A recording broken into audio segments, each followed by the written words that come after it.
I think like up to 950 million is a lot of money, no matter who you are. I mean, you've got to look forward. All the airlines have been affected, some worse than others. Some have gone out of business, some have got state supports. But it's about recovery.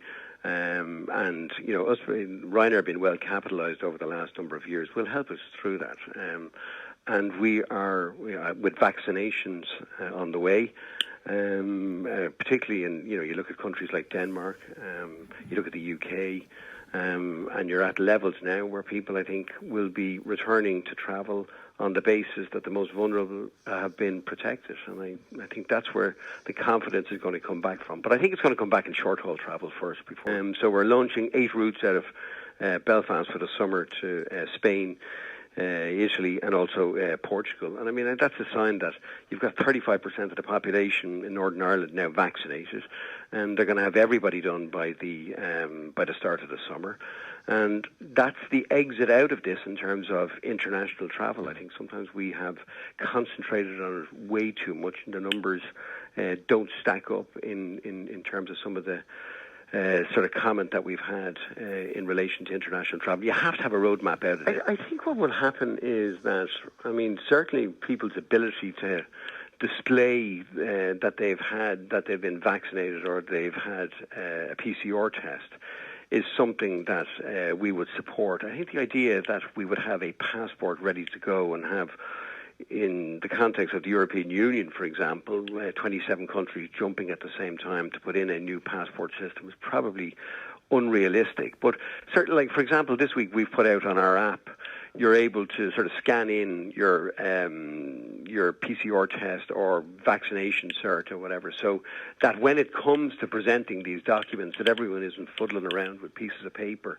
And if there's a way, and I think that'll be the way. I mean, you've seen certain countries last summer were able to put in QR codes in advance, and that sort of stopped the queues at passport control. So I think there'll be some form. I don't think it'll be a fully fledged passport system. Just because you won't have the time to do it, and you'll want to be able to free up movement. But I think if you can make it convenient for people who've had vaccinations or PCR tests to present for the various different countries, I think that'll be something that we would support. Like, even in normal passports, you have people that are travelling on false documents as well, or making false declarations.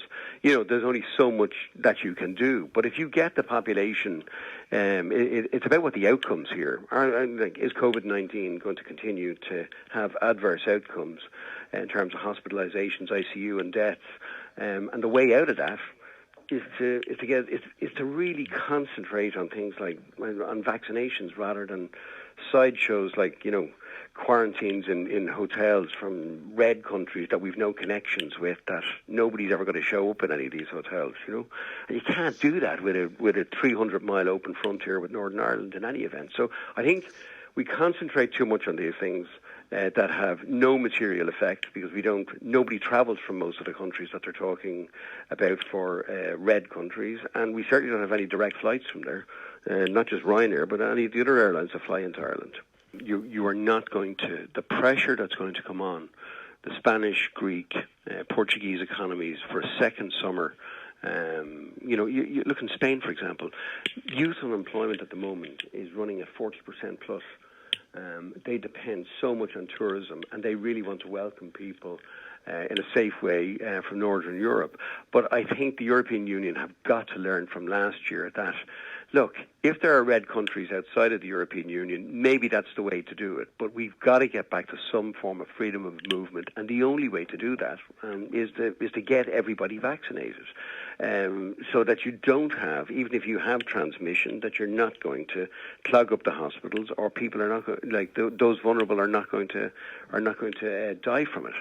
So that's what we've got to concentrate on, rather than, will we have a passport in this country or not? Get everybody vaccinated. Let's get movement again, and then we've got less adverse outcomes. So if you listen to some of the commentary that we've got to wait for some nirvana when it'll be gone forever, it's not going to be gone, because, we are going to continue to have outbreaks of this for years to come. If you listen to the immunologists, and that's going to continue.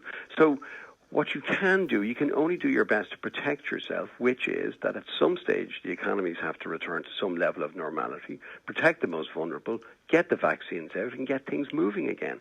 With this idea that you're going to get to a point whereby there's going to be no exceptions or COVID is gone forever. That simply isn't going to happen. I think. Yeah. Well, I mean, the first thing is to get people to start booking for when restrictions are lifted. Again, Ireland is a small proportion of what we do. It's sort of around 8% of our traffic throughout Europe, and we have the ability for our passengers to change their flights with no change fees.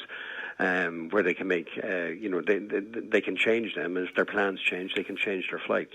So it's going to be difficult to get this back travelling, or to get people, I suppose, to get that confidence. The confidence has got to come from, am I going to be able to go on my flight? When I get on board, what are the health measures that are in place? And we went through this last year, whereby, all the experts say that on an aircraft with, the HEPA filtering systems and all the extra provisions that are put in place, that it is extremely safe. It's probably safer than going to your local shopping centre. But you're quite right. It's going to take a while to get schedules back up and running. But people should be able to book. But they need a clear guideline from the government that says if we get to a certain level of vaccinations, if we get to a certain level of infection rates, well, then we're going to list. Because, other than that, we're never going to be able to give people the confidence to make commitments. And what we risk doing, if we go down that path, is exactly what happened last summer, which was that other countries opened up, and we'll have a hodgepodge approach to it, and it's going to be particularly relevant for Ireland. We have 325,000 people who depend for their livelihoods on inbound tourism, and at some stage they need to know, if we get to a certain vaccination level, if we get to a certain level of infection, well then that is the sort of starting flag. But this idea that we'll see, quite frankly, isn't good enough. If you look even at the HSE website, it says that, for example, of the 14,000 cases, or the 11,000 cases in the last 14 days, 9 of them were imported cases. We are going to live, the idea that you're as likely to have a variant or mutation in Kent as you are in Kanturk, this idea that it's always in some other country. We live in an integrated economy within Europe, and at some stage, when we open up, we're going to continue to have those challenges and problems.